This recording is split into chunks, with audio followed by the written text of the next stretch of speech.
Born in London, England on the 8th of February 1985, Joseph McCann's crime spree started from a very young age. When he was a small boy, his family moved onto a council estate in Manchester, and it was around this time that his interest in criminal activity started. Aged just 11, he had his first run-in with the law, and by the age of 13, he had already been convicted for theft.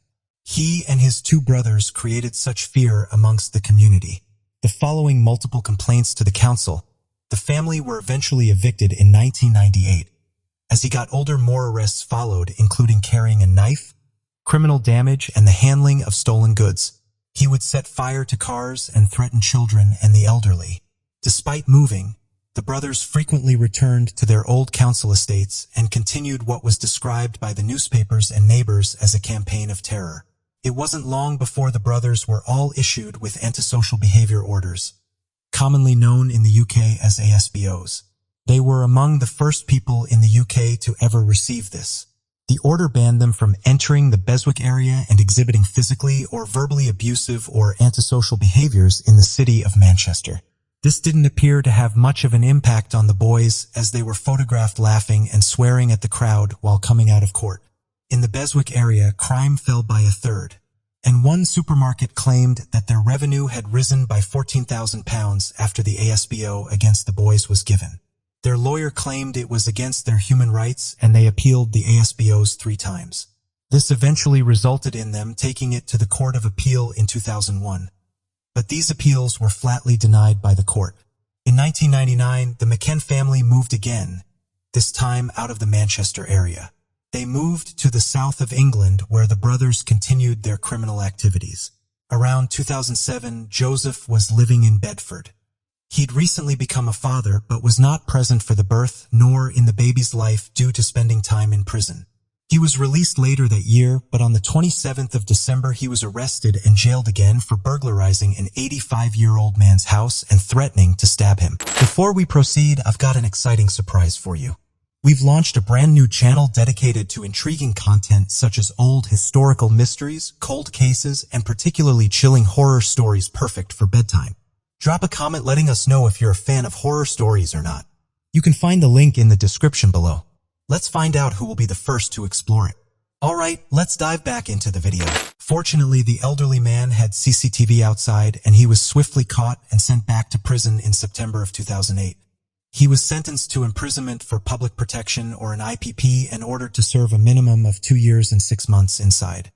His IPP was a form of an indeterminate sentence, meaning that when his sentence was done, the parole board for England and Wales would have to determine whether or not he posed a risk and whether or not it was safe to allow him back out.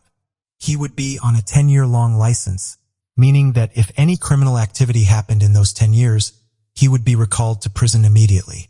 While in prison, various professionals and offending managers expressed their deep concern that he still presented a huge risk to society.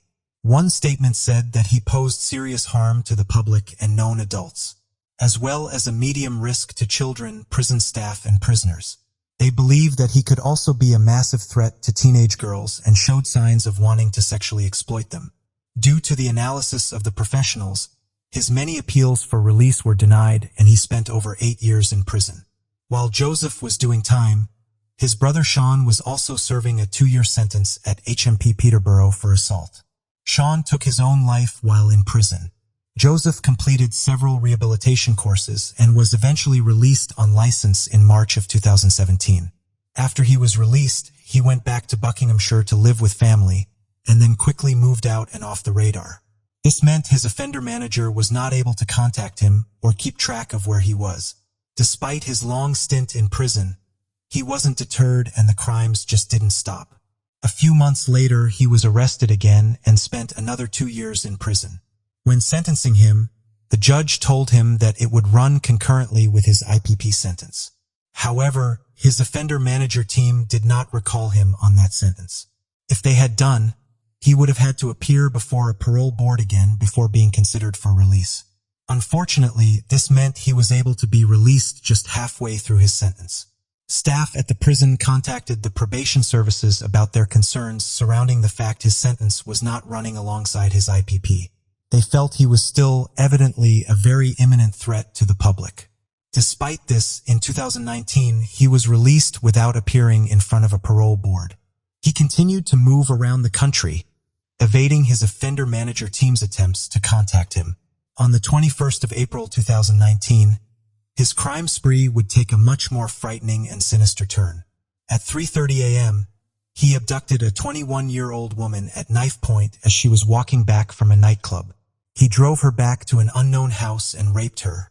Although he had told her his name was Joel McCann, he was identified the very next morning by Hertfordshire police.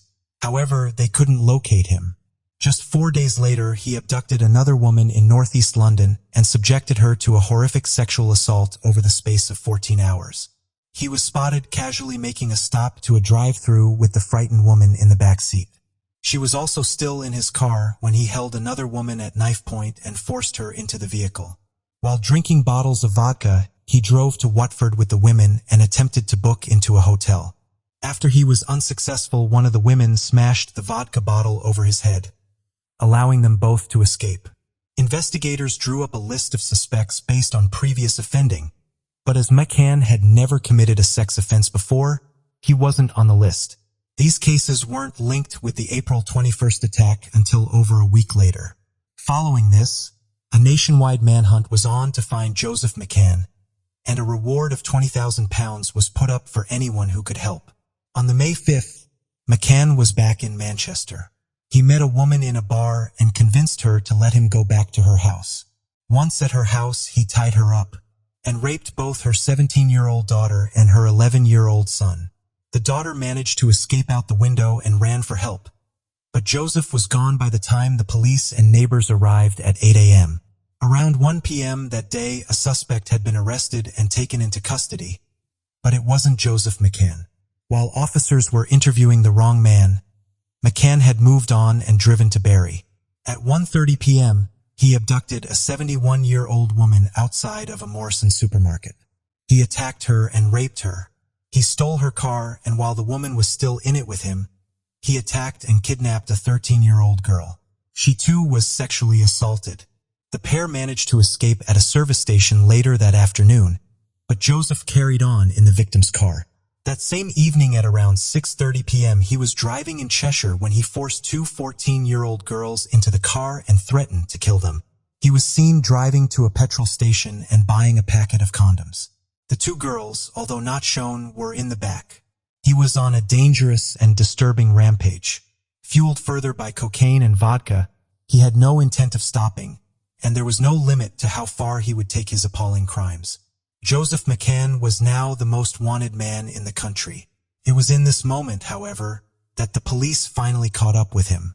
They spotted him in his car with the two girls in the back and began chasing him. McCann crashed the car into a Mercedes and started fleeing on foot. Fortunately, the two girls weren't injured, just extremely shaken. He somehow managed to escape on foot before stealing a bike and riding away. He then abandoned the bike and booked a taxi at around 8:15 p.m. It was at this point that roadblocks had been set up in the area and the police were closing in on Joseph McCann. Cheshire Constabulary, however, did not issue a warning to say he was in the area until 8:45 p.m. A police officer stopped the taxi and unknowingly spoke to McCann, who was holding a pint glass, and said he was returning home after a visit to the pub. The officer had a description of McCann and knew he would have a large tattoo on his stomach if it was him. He asked McCann to lift up his shirt, to which McCann shouted obscenities at him and ran out of the taxi. After almost 9 hours of chasing Joseph McCann in cars, on foot and using helicopters, on the 6th of May at 2:36 a.m., he was found hiding up a tree down a rural country lane. After a long battle with negotiators, he was finally detained and arrested. He taunted the police by saying, "The rest of this wouldn't have happened." He also claimed that the young girls in his car had just wanted a lift and he was simply helping them out. He entered a not guilty plea to all the charges related to the 11 women and children. On December 6th of that same year, he appeared via video link from Belmarsh Prison at the Old Bailey Courthouse in London. Mr. Justice Adis was presiding. McCann refused to come to court and complained that he was sleep-deprived and physically couldn't make it in. Not only did he show no respect for the justice system, he showed no remorse to any of his victims. He was tried and unanimously convicted of a shocking 37 offenses. The jury praised the victims for their bravery and courage in coming forward. Joseph McCann was given 33 life sentences in order to spend a minimum of 40 years in prison for his heinous and appalling crimes. The judge branded him a classic psychopath, and his violent and horrific rampage was described as unprecedented. Police believe that for those 15 days they were hunting for him, he was using a variety of disguises, cars, and false names. He was also being hidden and protected by various associates, and 6 people were arrested in connection with concealing him. The frightening and depraved acts that Joseph McCann had inflicted on so many people and communities enraged the public. People couldn't fathom how he had been released from prison with his IPP sentence being ignored. BBC News said that the National Probation Service had not followed the correct procedures, and following his 2017 arrest, he should have been made to answer to the parole board before being released. This would likely have been denied by the board, meaning he would have remained in prison. The Ministry of Justice conducted an investigation and review into what had gone wrong within the broader criminal justice system in dealing with Joseph McCann. Although not normally done, these findings were released to the public.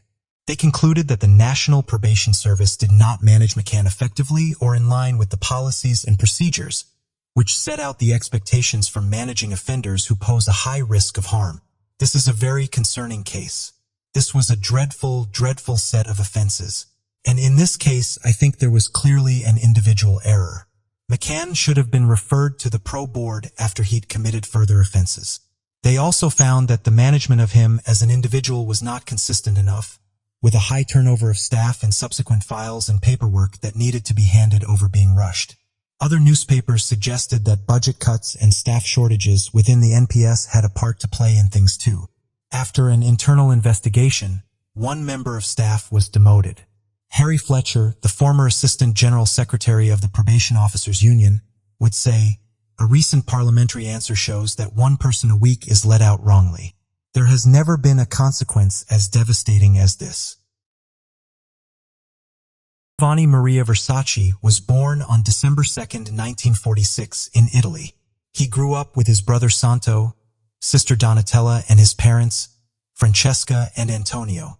He and his siblings were particularly close, made even more so when they tragically lost their older sister Tina. Johnny adored his mother. She was a talented dressmaker, and he became immersed in her creative world from a young age. He made his first dress aged just 9 years old, a striking blue one-shoulder gown. He didn't know it at the time, but this very dress would be worn by Diana, the Princess of Wales, 40 years later.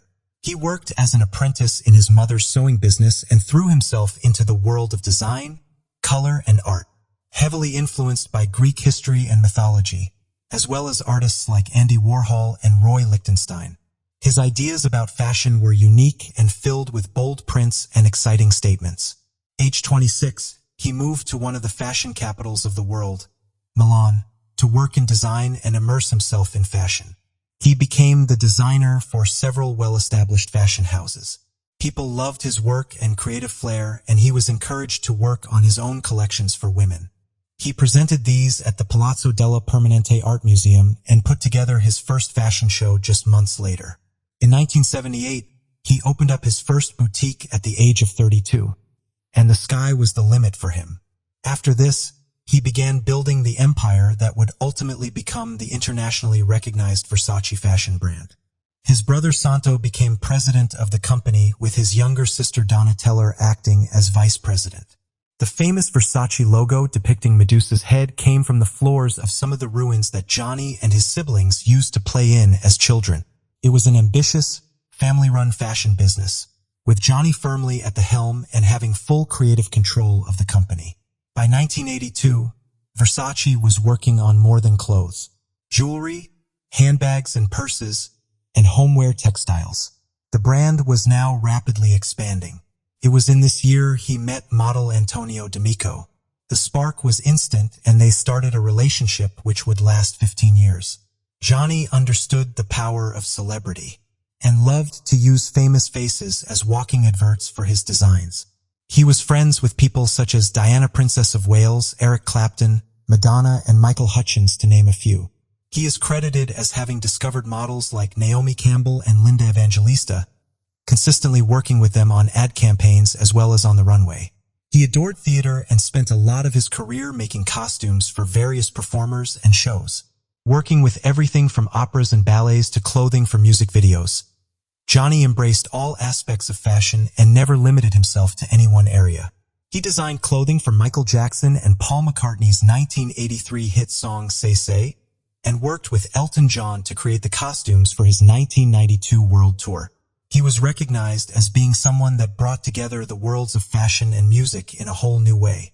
Johnny was working in San Francisco having designed some costumes for the opera when he bumped into a man named Andrew Cananan, whom Johnny seemed to recognize from somewhere.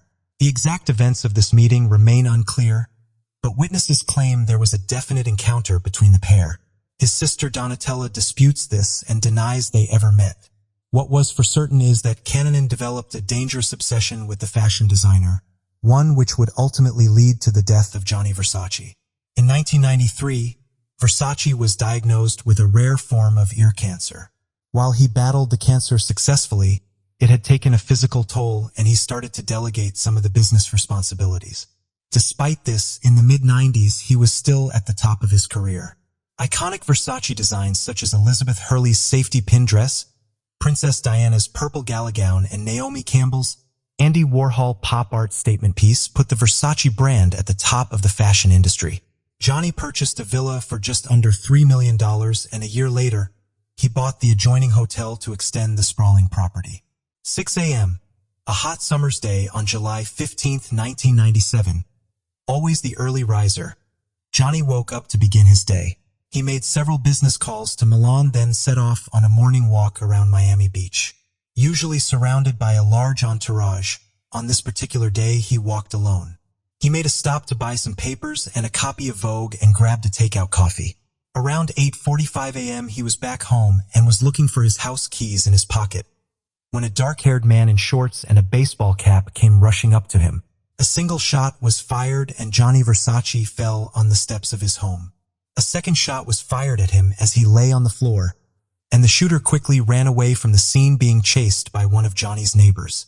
But the shooter was fast and he sped off into the busy morning rush of Miami Beach. The ambulance quickly arrived and he was rushed to the Jackson Memorial Hospital. But tragically, just after 9:20 a.m., Gianni Versace was pronounced dead. The manhunt was now on for the shooter, and it didn't take long for the police to identify him. It was Andrew Cananan, a man the FBI had actually been searching for months already. Cananan was a serial killer who adopted different looks and names to carry out a string of brutal murders across a 3-month period. He had moved to the Miami Beach area a couple of months before with his next victim in mind.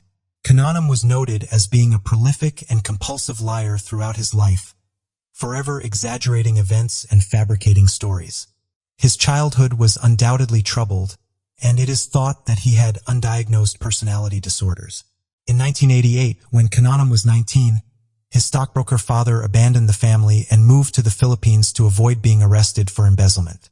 That same year, his mother, who was deeply religious, discovered Cananan was gay, and this sparked a terrible argument in which he threw his mother against the wall, dislocating her shoulder.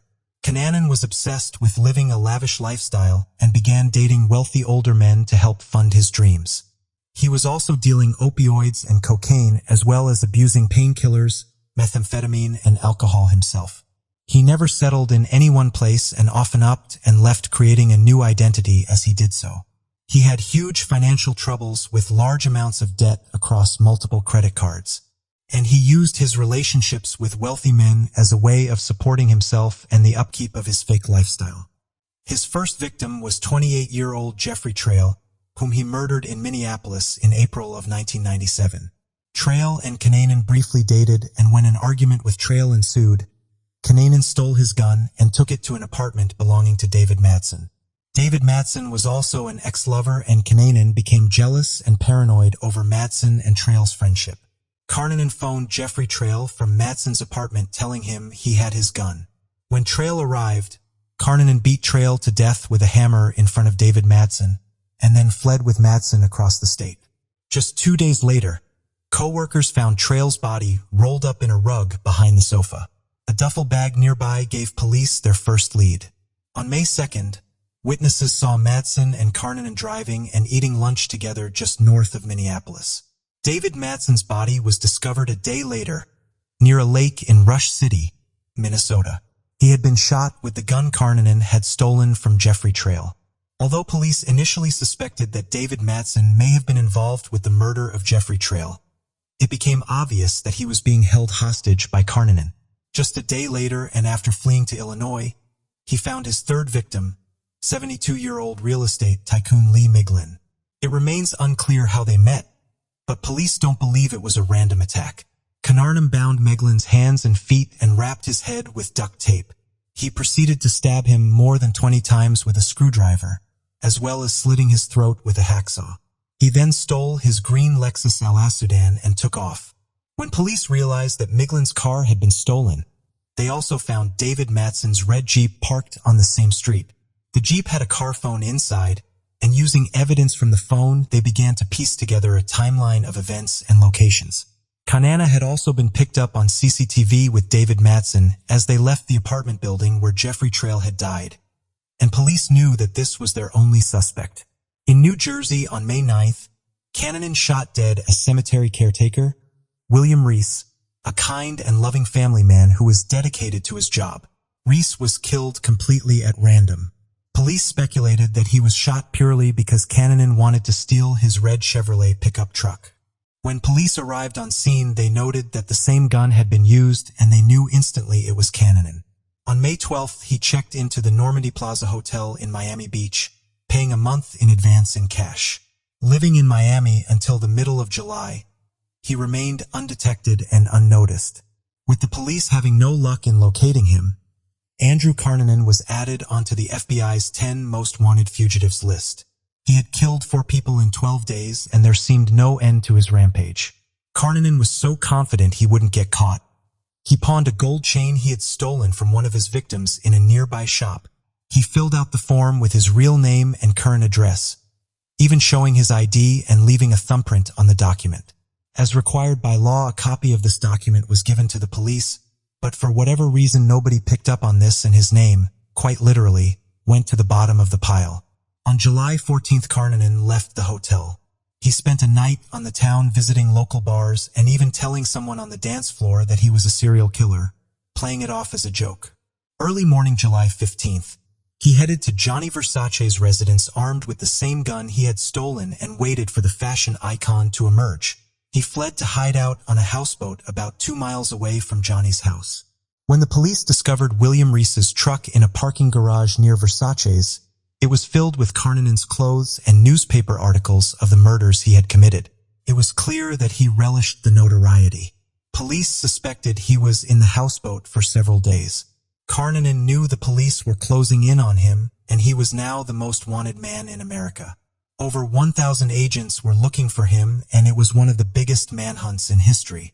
On July 23rd, a caretaker stopped by to check up on the empty houseboat. Not knowing this was the boat concealing the fugitive. When he found him inside, he ran and phoned the police immediately. He heard a gunshot from inside and reported to police that he had found Karnanen and a shot had been fired. A SWAT team responded within minutes and waited outside watching the boat for almost 2 hours. There was no reaction from Karnanen, so the SWAT team threw tear gas onto the boat and stormed it. They found Karnanen's body on the bed upstairs in the master bedroom. He had shot himself. He left no suicide notes and no explanation for anything he had done. Andrew Karnanen's rampage was a vicious and brutal one, and the residents of Miami breathed a sigh of relief when it was all over. Karnanen left a trail of destruction behind him, and the police will never know the full extent of the events that took place over the previous months, possibly even dating back earlier. Father Modesto was eventually tracked down to his hideout in the Philippines, but had nothing to say.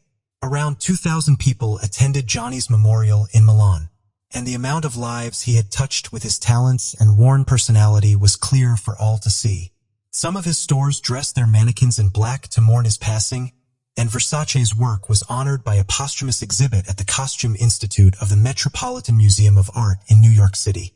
From his humble beginnings, Versace created a fashion empire. It is now one of the most recognized names in the world. Capri Holdings, formerly known as Michael Kors Holdings Ltd., acquired the Versace brand in 2018 for just over $2 billion. Donatella and Santo Versace are still heavily involved in the company, with Donatella as artistic director and Santo as chairman and president. The CEO is now Jonathan Ackroyd. Gianni Versace was a gifted and creative visionary who changed the course of fashion and design. He argued against the fashion norms and carved out a new path for designers to follow for years to come. His work was undoubtedly iconic, and his place in history can never be overlooked, and he will surely never be forgotten. In Conyers, Georgia, for 30 p.m., January 13, 2010, a police officer was doing his usual rounds in his patrol car when a 16-year-old girl, Tasmir Whitehead, came running over to the car in floods of tears. Panicked and unable to breathe, she said that she and her twin sister, Jasmir, had found their mother brutally attacked in her boyfriend's home. Items in the house were on the floor and broken, and the floor and walls were covered in blood. 34-year-old Nikki Whitehead was in the bathtub and clearly deceased. It was a harrowing sight, and her twin daughters were beside themselves. Police quickly identified a potential murder weapon. A cracked vase lay on the living room floor. Following the trail of blood, it was evident that Nikki had tried to escape from the house out the back door.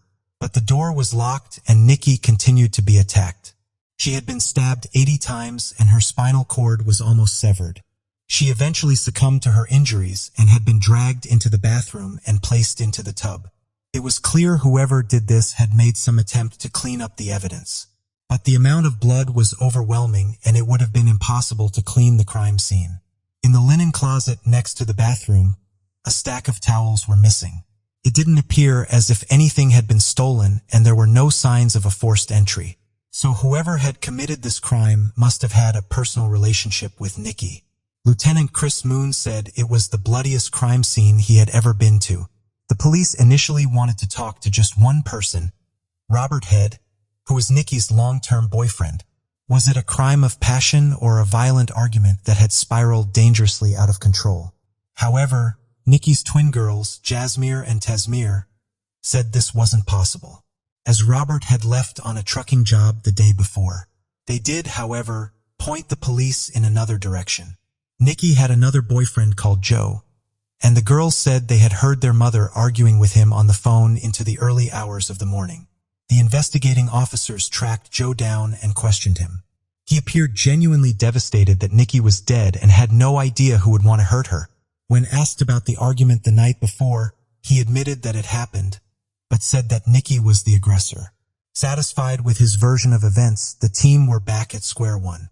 Around 10 a.m., January 14th, the police needed more information about the days and weeks leading up to the murder, and the only two people who would likely know this were Jasmia and Tasmia. They took the girls to the Conyers Police Department for a victim's interview, and the girls were still visibly distressed and extremely shaken. While in the patrol car, Tasmia started biting her arm. She explained she had a nervous habit and it was something she did when she was stressed. A short while later, the interview began. The team didn't draw any attention to the scratches and bite marks on the twins, keeping their thoughts close to their chests. But it was very clear that the story the girls were telling wasn't the full version of the truth. One of the officers, Detective Swift, asked the girls if he could do anything for them, to which the twins responded, oddly asking if they could watch an episode of CSI.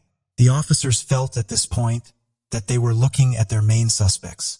Although the girls admitted to having a tough relationship with their mother, this wasn't enough to establish any kind of motive.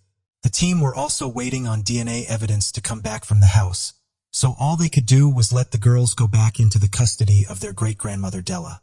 Officers began talking to Nikki's friends about Jasmir and Hasmir, and the friends painted their occasional fights in a very different light.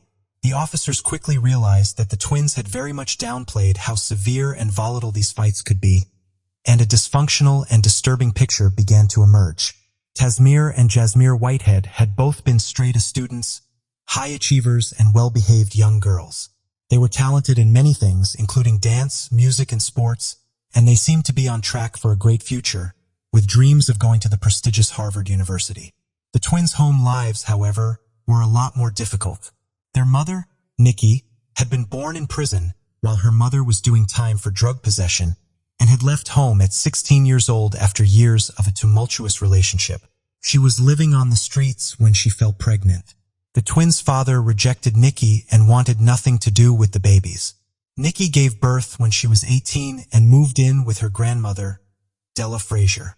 The relationship between her and the twins was strained from the beginning, with her grandmother, Della, essentially raising them. Although Nikki was trying to better herself and be a working mother, Della said that Nikki just wasn't consistent in her children's lives and would come and go too often, partying and drinking. As Jasmer and Tasmer got older, they began to find their mother's attempts to discipline them hypocritical. However, in 2007, Nikki met 55-year-old Robert Head. They quickly hit it off and he took on the role of provider for her and the twins. He had them move in with him shortly after. He lived in Bridal Ridge Walk, a safe gated complex in a well-off area with little crime. This was a fresh start for Nikki and the girls, and it offered them a sense of stability. Robert was a long-distance truck driver and spent a lot of time away from home, leaving Nikki to look after the girls alone. This was something that friends and family said that Nikki struggled with, having never really done it alone before. The twins pushed back and fought against Nikki's discipline. One night, a 911 call was made when Nikki realized 13-year-old Jasmine had snuck out of the house to meet her boyfriend. It was clear that Nikki was losing control. "Where's your emergency? I just woke up and my daddy's gone at the house." "How old is your daughter?" "Oh no, at 13. When Nikki asked for full custody of her 13-year-old girls, it was obvious that she and her daughters had a troubled and hostile relationship, often resulting in physical fights.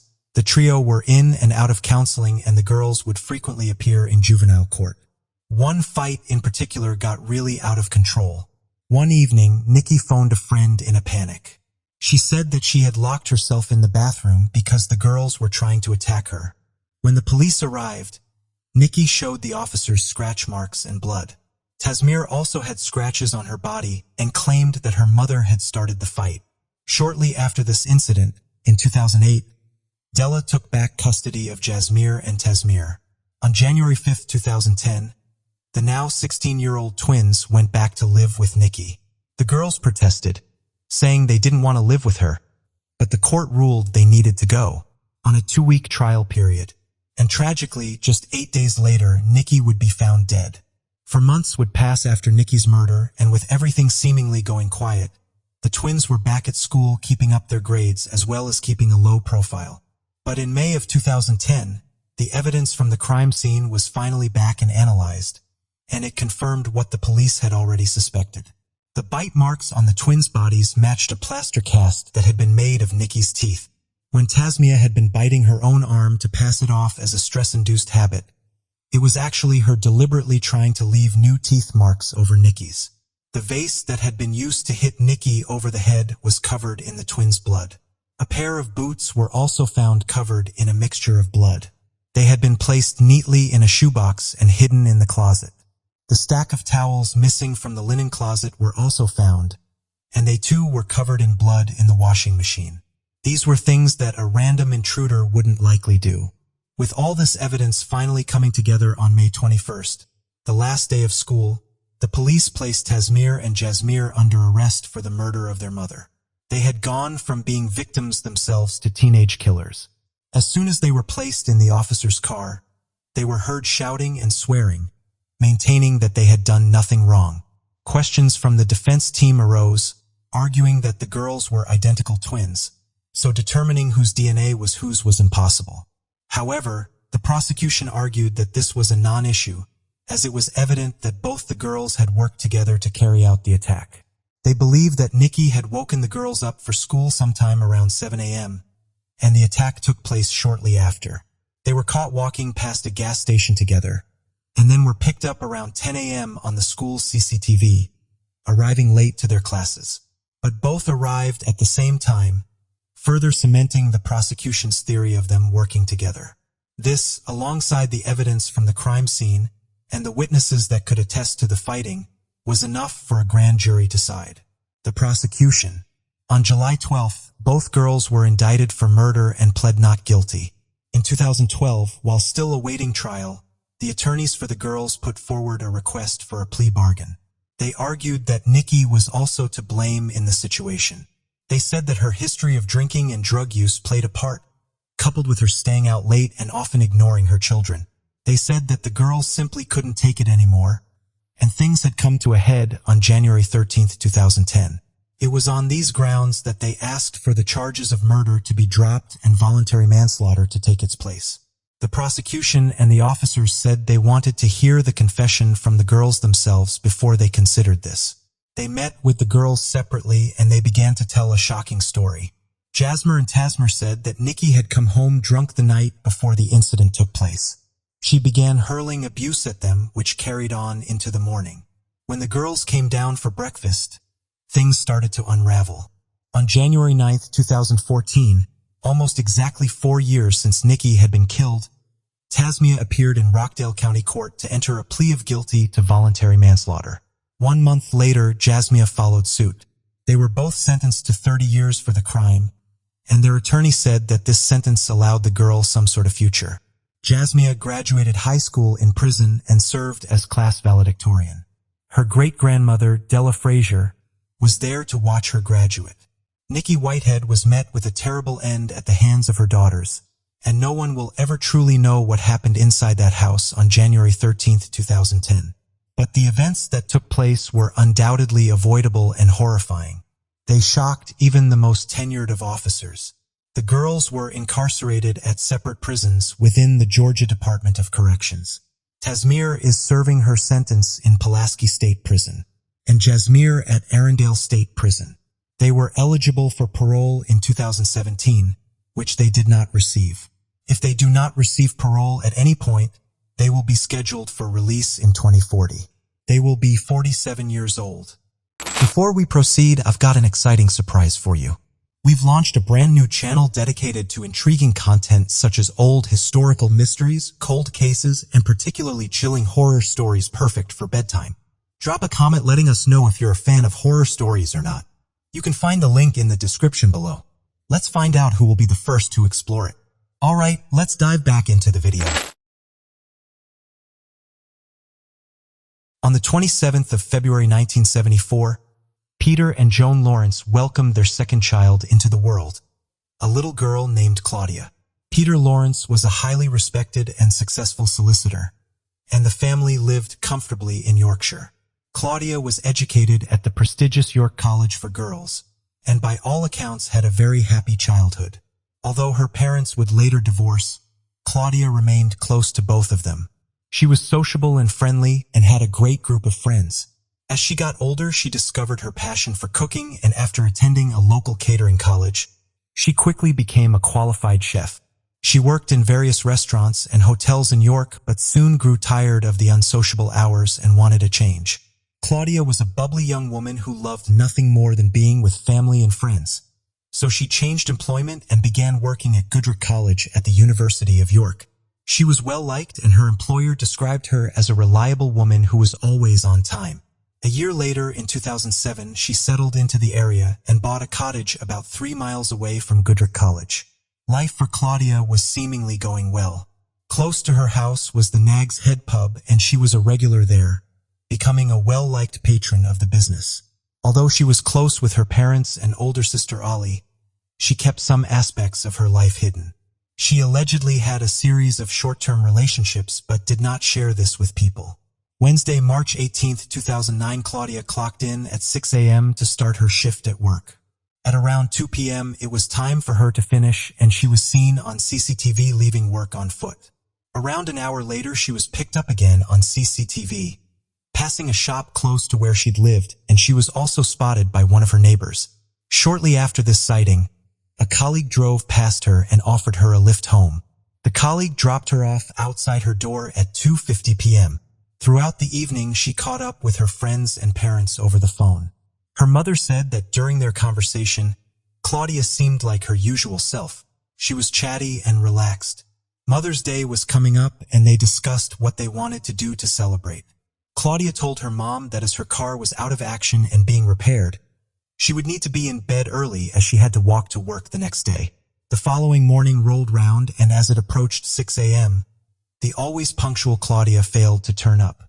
Her manager knew this was out of character and called her mobile to check on her. Although her phone rang, it redirected to her voicemail. Her manager took no further action. Claudia also arranged to meet her friend Susie Cooper at the Nag's Head pub near her house that evening. Susie turned up, but Claudia did not. This was not like Claudia, and Susie tried to contact her. Claudia was often on her phone, a Samsung D900, and Susie became concerned when she heard nothing back from her. The following morning, Friday the 20th of March, Susie tried again, but she was met with no response. She decided to get in touch with Goodrich College to see if anyone had seen or heard from her.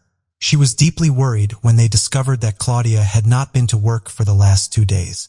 Susie contacted Claudia's father Peter that day to let him know that she hadn't been to work, and people couldn't get hold of her. Peter traveled to Claudia's home, where he and Susie did a search of the house. Nothing was out of place, and nothing was disturbed. It looked like she had eaten breakfast, as there were dishes in the sink and her bed had been neatly made. Some recently used hair dye bottles and gloves were also found, but nothing of any real significance was there, and everything was where it should be. The only thing missing from the house was her mobile phone, a blue rucksack which she would usually take to work. Haha, straighten us.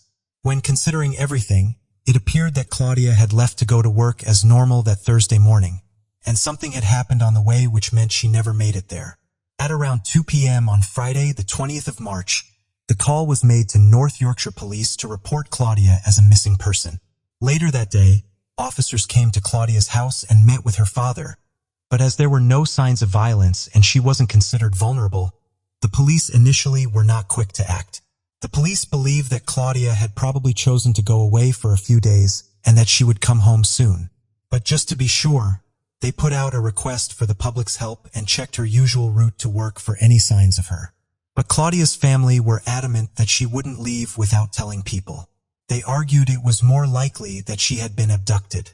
In the North Yorkshire area, around 3,500 people go missing each year. The vast majority eventually turn up after taking a few days or weeks away. And the police thought that this could have been what Claudia had done. But as time went on and no sign of her was found and she hadn't contacted anyone, this was soon dismissed. The police had several theories about what could have potentially happened to Claudia. One theory was that she hadn't been met with foul play, but had an accident or other medical incident on her way to work. This was soon ruled out by the police, however, as they thoroughly checked her route and found no sign of her. Weeks were passed, and with no sign of Claudia, 5 weeks after she vanished, the police changed their inquiry. They said it had escalated from a missing persons case to a murder inquiry. Another theory was that Claudia had simply been in the wrong place at the wrong time and fallen victim to a violent criminal or serial killer. But a conclusive result couldn't be drawn from investigating these claims, and cases of known serial killers who could have been in the area at the time were also looked into, but ultimately ruled out. Statistically, most murder victims are known to their killers. The theory that police soon made the top of their priority to investigate was that she had fallen victim to somebody she knew, with her different relationships making her potentially more vulnerable to an angry, jilted partner or something similar. The police checked the CCTV cameras following her route to work, but she wasn't found anywhere on the footage. As the case began to escalate, Crime Stoppers offered a reward of £10,000 for anyone with information that would lead to an arrest and conviction relating to Claudia Lawrence. The police received over 1,000 calls, offering a plethora of information. A witness came forward to say they had seen whom they believed to be Claudia talking to a man on Melrose Gate Bridge at around 5:35 a.m. on the 19th of March. The bridge was near to Claudia's home. He claimed that the man was smoking a cigarette in his left hand and had what they said was a skinny build. He was wearing a dark-colored hoodie with the hood up and dark-colored combat trousers. The woman with him was described as smaller than the man with mousy brown hair. She was wearing a blue waist-length jacket with buttons and pockets. But nothing really came of this, and to this day the police are still following up leads for who they dubbed the left-handed smoker. The case brought the local community to a standstill, and people from all over the country were desperate for any news on the missing Claudia. One of the leading figures in the Anglican Church, the Archbishop of York, John Sentamu, made an appeal for anyone with information to come forward to the police. In June 2009, Crime Watch featured a reconstruction of Claudia's last known movements in a bid to generate more information. It's now 11 weeks since Claudia disappeared. There's been no proof of life. I'm treating this investigation as one of suspected murder. You see, some people might think they're protecting Claudia and they're protecting Claudia's reputation, but it's far, far more important than that if indeed we are talking here about murder. I mean, you do want to hear from people who even have suspicions about other people. That would be useful to you at this stage. Absolutely. I'm not here to judge Claudia's relationships. I'm here to investigate them. I need people to share that information with me. Later that month, her father Peter launched a YouTube appeal to try and help find his missing daughter. The annual Whitby Regatta was also used to drum up publicity in the search for Claudia Lawrence. Claudia was an avid user of her mobile phone, so this became a key piece of evidence for the police to investigate. Her phone records showed that in the weeks leading up to her going missing, she had spent a lot of time in the Acomb area of Yorkshire. Claudia's phone was still on until just after midday on Thursday the 19th. It was then deliberately switched off. Cell phone tower data indicated that her phone had not left the local area during the time it was on. After examining the records further, they found that on the 18th of March, the day before she went missing, she received a text message at 8:30 which she replied to. But just 45 minutes later at 9:15, she got another text which she did not respond to. It was reported that the last text Claudia received was from a man who lived in Cyprus. Following on from the text message she received, in September of 2009, the police revealed that they had extended their search to Cyprus. She had holidayed there several times, and it was also believed that she had looked for job opportunities there too. The man in charge of the investigation, Detective Superintendent Ray Galloway, said she knew several people who lived there and had received different job offers while visiting. He said that some of the people who had been spoken to were reluctant to offer information. Several months would pass with still no sign of Claudia Lawrence. Christmas and New Year's came and went, and her family faced their first painful holiday without their beloved daughter and sister. In March the following year, the police began searching Heslington and York based on information they'd received in the previous few days. On the 24th of that month, a muddy track near a play park was searched, and the next day the search was moved to a field near the University of York. These searches, however, would turn up nothing. It was later considered that the search had been prompted by somebody providing false information. Detective Superintendent Galloway said that Claudia's relationships and love life could provide an explanation into her going missing. A journalist for Sky TV stated this was the only missing persons case they had covered where they had been threatened and warned to stay away, not once but twice. After an extensive initial investigation, the most likely theory police believed probable was that Claudia had left for work that morning and that she had been abducted and murdered by a local man she knew. For years would pass and Claudia's family was still no closer to finding out what had happened to her. In June 2013, the North Yorkshire Police announced that they had formed a new major crime unit, costing £300,000. In October of that year, they revealed they were opening several cold cases, one of which was Claudia Lawrence. The squad at the Major Crimes Unit re-examined the case and also conducted new forensic searches of her house. Science had moved on since the initial investigation, which allowed for more advanced techniques to be used. During these further tests, they found male DNA on a cigarette but in her car. 5 years to the day after her disappearance, Crime Watch aired CCTV that had been discovered back in 2009. It showed a silver Ford Focus hatchback driving along the road she'd lived on. The CCTV showed that as the car approached Claudia's house, the brake lights came on. Another vehicle that the police wanted to track down was a white Vauxhall Astra van that had been picked up on a bus's camera. It was parked on the opposite side of the road across from Claudia's house, and was there for at least 30 minutes around 9 p.m. on Wednesday, March 18th. Before long, the case would take a surprising turn. D. Mallon was now heading the investigation and several arrests were promptly made. All the men arrested were believed to have either had relationships with Claudia or had insight into said relationships. In May 2014, the police arrested a 59-year-old man on suspicion of murdering Claudia Lawrence. but in November he was released from bail without charge. In July 2014, another arrest was made. Paul Harris was the landlord of the Cone Pub and was arrested on suspicion of perverting the course of justice, but he too was released without charge. He explained that his only connection to Claudia had been that she had a drink in his pub in the weeks leading up to her going missing, and apart from that, he had no relationship with her. On the 6th anniversary of her disappearance, police released CCTV that was spread through the media like wildfire. At 7:15 p.m. on the 18th of March, just a day before she was considered missing, cameras near her home picked up some interesting footage. The footage shows an area near an alleyway at the back of Claudia's house. A person is seen walking towards the alley. Just over a minute later, they walk back out. Someone else is crossing the road ahead, and the person walking pauses to let them pass. The footage unsettled many, and the police urged the public to help find who these two people were. On the same CCTV camera around 10 hours later at 5:07 a.m., someone is spotted again walking backwards and forwards from the same alley behind Claudia's house. The police wondered if this was the same person, and what, if any, relevance this bore to the disappearance of Claudia. If it was of any relevance, this could have been linked to the witness that claimed to see someone they thought may have been Claudia talking to a male that was smoking on Melrose Gate Bridge. The timing was just 20 minutes apart, and in the same location by her house. In 2016, the North Yorkshire Police took the case to the Crown Prosecution Service, asking that 4 men be charged and put on trial for the murder of Claudia Lawrence. The Crown Prosecution Service refused, saying there was a lack of sufficient evidence. The 4 men had drank at the Nag's Head pub, but denied being involved in Claudia going missing. The police said that witnesses had refused to cooperate, and the second investigation was ended soon after. Stephen Fulcher was the senior investigating officer into the crimes committed by notorious murderer Christopher Hallowell.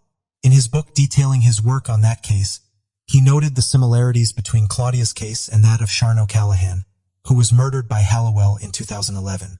He was also convicted of the murder of Becky Gooden in 2016. Christopher Hallowell was interviewed about Claudia in prison and flatly denied he had played any part in her disappearance and possible murder. The witness account of seeing a skinny male smoking a cigarette with his left hand on Melrose Gate Bridge fit the physical description of Hallowell. Despite many people's theories surrounding Hallowell's possible involvement in the case, both North Yorkshire Police and Wiltshire Police have said there is no evidence to link Hallowell to the disappearance of Claudia Lawrence. Questions surrounding how the initial investigation was handled were asked, and people wanted to know why things hadn't moved quickly enough. After Claudia's disappearance, her father began a tireless campaign for a change in the law. In July of 2019, Claudia's law was passed which allowed for a guardian to be appointed if a person had been missing for more than 90 days. It meant direct debits could be stopped and financial affairs managed in their absence. Tragically, less than 2 years later, her father Peter died in February 2021, without ever finding out what had happened to his missing daughter. Friends and family remain hopeful that they will one day be able to answer the question, what happened to Claudia Lawrence? Peter Lawrence, Claudia's father, set up a website with all the relevant links and contact information. Should you wish to leave a tip of any kind about Claudia's case, I've left a link to that in the description, along with some other sites you can visit to help keep Claudia's case as active as possible. Phoenix Lucille Colden was born Phoenix Reeves on May 23, 1988, to parents Goldier and Lawrence. Her father Lawrence adopted her soon after she was born, and her name was changed to Colden. She was born in California, but the family moved to an area of Spanish for Lawrence's job. She was an only child. Inquisitive, bright, and creative, Phoenix showed incredible talent and promise from a young age.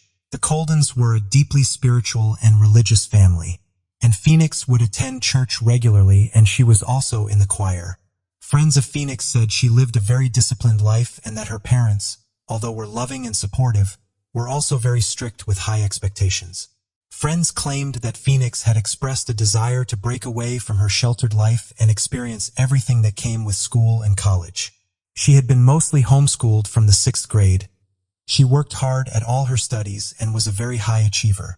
Her main passion, however, appeared to be music, where she excelled, playing violin and piano.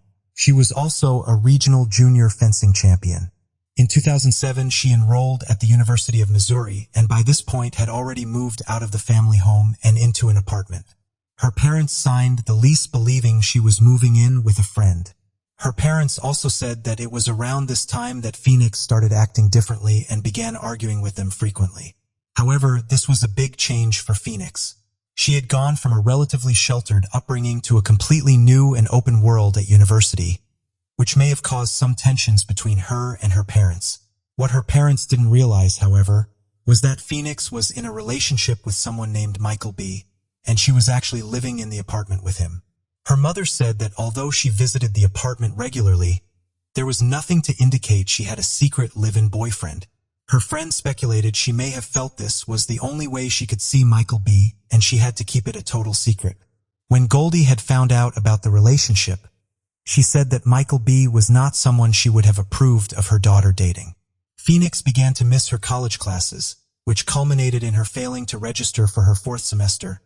Another fact her parents and friends would not find out about for a long time. During the early months of 2011, it is said that Phoenix began taking money from the family. The money was in saving bonds, and although it was Phoenix's money, it was in her mother's name. A total of around $2,500 was taken, and where the money ended up remains a mystery. In May of 2011, she moved back into the family home. Her mother said this was purely down to finances. Phoenix was able to study at university and stay at home, and this was far more cost-effective than her parents paying out for an apartment.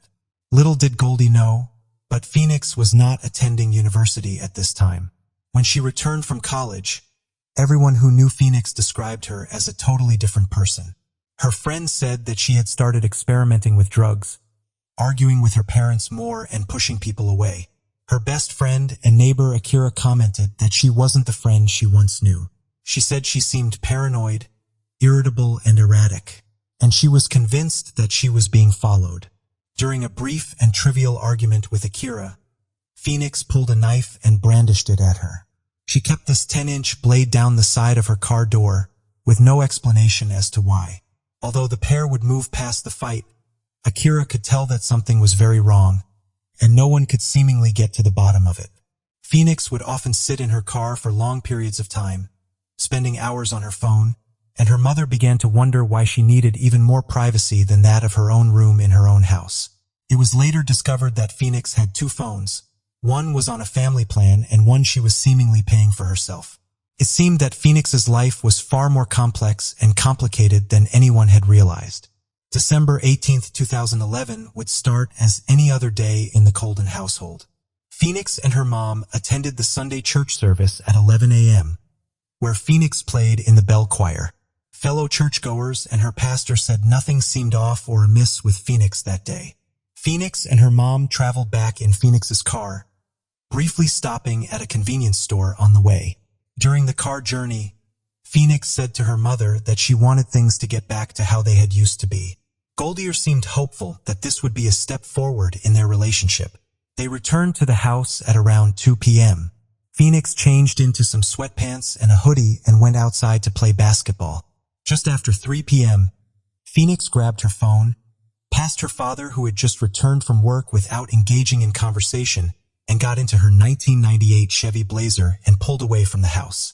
Assuming she was going shopping or visiting friends, Lawrence didn't think anything of this. But sadly, this would be the last time he would ever see his daughter. And that is where the 18th of December takes a sinister turn. Phoenix always stuck to her parents' curfew of 1 a.m. and had never stayed away from the house all night. And when she still wasn't home the following morning, Goldie knew in her gut that something serious had happened to her child. When she phoned the St. Louis County Police Department to report her daughter as missing, she was met with a lot of pushback. The officer who took the call told Goldie that Phoenix was a 23-year-old woman and was old enough to make her own decisions about where she went. But Goldie knew despite this was simply not in her daughter's nature, and her age was irrelevant. The officer ran Phoenix's car number plate through the system and said it hadn't turned up anything. Goldie and Lawrence were now frantic with worry, so decided to take matters into their own hands. They phoned around the hospitals to see if anyone fitting her description had been omitted and began circulating flyers. They contacted various television networks begging for her case to be circulated, but the networks failed to pick up the case. No one was following up on the case or reporting on it, and the Colden family felt ignored and let down. Valuable time was being lost, and Phoenix's family were working incredibly hard to keep the case in people's minds, trying to make up for the lack of coverage and interest in it. About 2 weeks later, her parents finally located her car. It was sitting impounded in a tow yard, having been there since the day she disappeared. The car was discovered just a 25-minute drive away from her home. At 5:30 p.m., this was around 3 hours after Phoenix had left her house. The car had been impounded less than an hour after it was found. In 2018, the network Oxygen looked into Phoenix Colden's case. Investigative reporter Chandria Thomas and retired police chief Joseph Delia headed the investigation and began uncovering more information. Chandria Thomas was actually a huge reason that Phoenix's case was brought to the media's attention, and she fought hard to keep it there too. Joe and Chandria looked into the state of Phoenix's car was found in. There have been many conflicting stories surrounding the car since the start of the search for Phoenix. It was originally reported to have been found on the side of the road. The engine was still running, the keys were in the ignition, and the driver's side door was open. Phoenix's shoes and purse were also in the car. Chandria and Joe met with Officer Perry, who initially found the car and told them that the doors were closed. No key was in the ignition, and apart from a few random miscellaneous items, there had been nothing of interest inside the vehicle. He said it looked like the car had simply been pulled over and parked, almost as if someone had run out of fuel. When Officer Perry ran the license plate through the system, it did not flag up as stolen or suspicious, and thus it was towed off. The reason this may not have flagged up was that the car was now in a different area that had a separate police department, meaning any connections to the missing Phoenix in Spanish Lake would likely not have been made. At the time the car was found, Phoenix was not yet listed as a missing person either. One thing that was determined about the car was that the only DNA found inside belonged to Phoenix and her parents. The location of her car rang alarm bells with Goldier. It was in a derelict, run-down and dangerous area of East St. Louis, known for crime and drugs, and her mother said she would have had no business being in that part of town. Had the car been stolen, driven there and dumped? Had she driven it there herself and left it? Or had she been snatched from inside the car? More evidence was garnered from the 2018 review of the case regarding her phone records.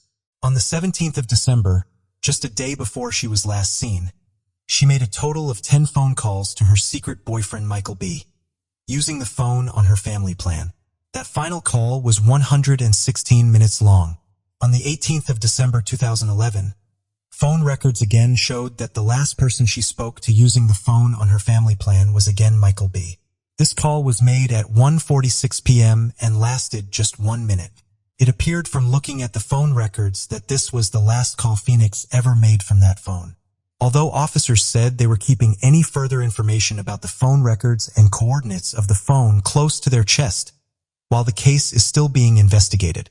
Although people initially reported that Phoenix's boyfriend Michael B. had been evasive, the investigating officers reported he was actually very cooperative, and they were confident that he was in no way involved in Phoenix's disappearance. A theory that was presented early on, one that remains a theory to this day, was that she had potentially been taken by a human trafficking gang. The St. Louis area remains one of the top areas in the country for human trafficking, and this fact couldn't be overlooked. The highway close to where her car had been found, Interstate 70, is referred to as the trafficking highway. This theory was further fueled when a picture of her allegedly began circulating on a sex website, but it is believed that this was most likely nothing more than a nasty hoax. Another common thought was that the pressure in Phoenix's life had resulted in her wanting to start afresh and leave everything behind. Her best friend Akira said that Phoenix had told her she had wanted to pack her things and leave, but to where? Phoenix never said. The theory that she may have ran away has always been disputed by her family. Akira would also claim that Phoenix was secretly seeing another man alongside Michael B. His name was also Mike, and he was referred to as Cell Phone Mike. Akira believed this new relationship was most likely the reason for the second phone. One of Cell Phone Mike's ex-girlfriends was interviewed, and she said that Mike had been violent with her during their relationship, resulting in her filing a restraining order against him. She alleged that Mike had taken an interest in Phoenix's case and would often look it up online. When she asked him about Phoenix, he replied, "Why are you worrying about someone who's dead?" It remains unknown if he had any involvement in Phoenix Colden's disappearance, or if he was just making a speculative, albeit crass, comment. In a now infamous and haunting video, Phoenix films herself as she sits in the car. The full video has never been released, but Chandria Thomas and Joe Delia looked into it closely during their investigation. They took the video to an audio engineer to get a full and clear understanding of what it was Phoenix had said. She asks God to help her accept the things she cannot change and says, "I probably would have been in a better situation if I would have just stuck with how I used to be." She goes on to say, "The only person that won't let me down is me." She is clearly very emotional and distressed, and it was evident that Phoenix was struggling deeply with something. The video was recorded just 1 month before she disappeared. In March 2014, a reported sighting of Phoenix came in. One of Phoenix's friends from church was getting ready to fly back from Vegas, and all the passengers were boarding the plane. As she sat down, she says Phoenix walked past her in the aisle with a group of women and 2 older men. Her friend said she called out her name when the lady turned round and looked at her. She said, "Sorry, do I look like someone?" and carried on walking. Her friend noted that the women all looked similar to Phoenix, and the men appeared to be around 10 years older than the women. When she got off the plane, she ran straight to the service desk and reported that she had seen the missing person.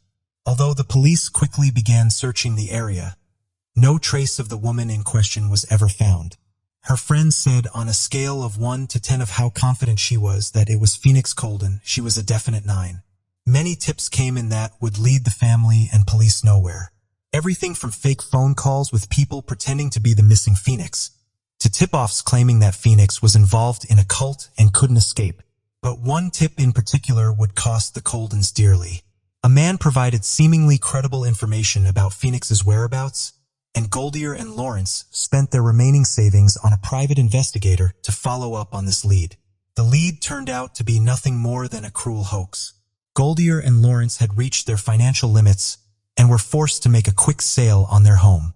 They had to move out of the area and the family home that they had loved so much.